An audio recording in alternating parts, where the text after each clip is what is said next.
बलूचिस्तान में सियासी बहरान अहम मोड़ पर आ गया। नाराज ग्रुप ने वजीर आला जाम कमाल के खिलाफ तहरीक अदम एतमाद जमा करा दी।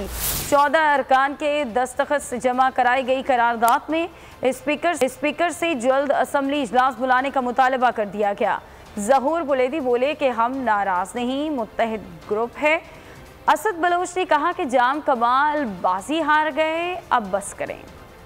जाम कमाल की कुर्सी खतरे में पड़ गई। वजीर आला के खिलाफ तहरीक अदम एतमाद जमा करा दी गई। तहरीक 14 नाराज अरकान असम्बली की दरख्वास्तों पर जमा कराई गई। स्पीकर से जल्द अज जल्द असम्बली इजलास बुलाने का मुतालबा कर दिया गया। ज़हूर बलीदी कहते हैं कि हम नाराज नहीं, मुत्तहदा ग्रुप है। वजीर आला को फिर तंबीह करते हैं कि वो खुद इस्तीफा दे दें। हम आपको एक ऑनरेबल रास्ता देते हैं और आप जो है खुद ही मुस्तफ़ी हो जाएं।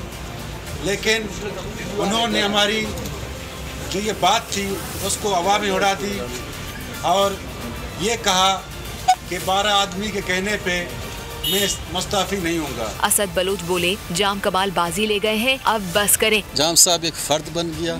जाम साहब की इस वक्त हैसियत अपनी अकेला हैसियत है। जो लोगों की बुनियादी तवक्को हैं वो तवक्को को पूरा नहीं करेगा। ऐसे लोग, ऐसे अफराद को किसी भी तौर पे हक हासिल नहीं है कि मजीद हुक्मरानी करें। दूसरी जानिब वज़ीर आला बलूचिस्तान ने एक बार फिर मुस्ताफ़ी होने से इनकार कर दिया। वाज़ेह कर दिया कि BAP अरकान की अक्सरियत और इत्तेहादी साथ हैं, किसी के दबाव पर इस्तीफा नहीं दूंगा। सब्सक्राइब करें और बेल दबाएं ताकि कोई खबर रह न जाए।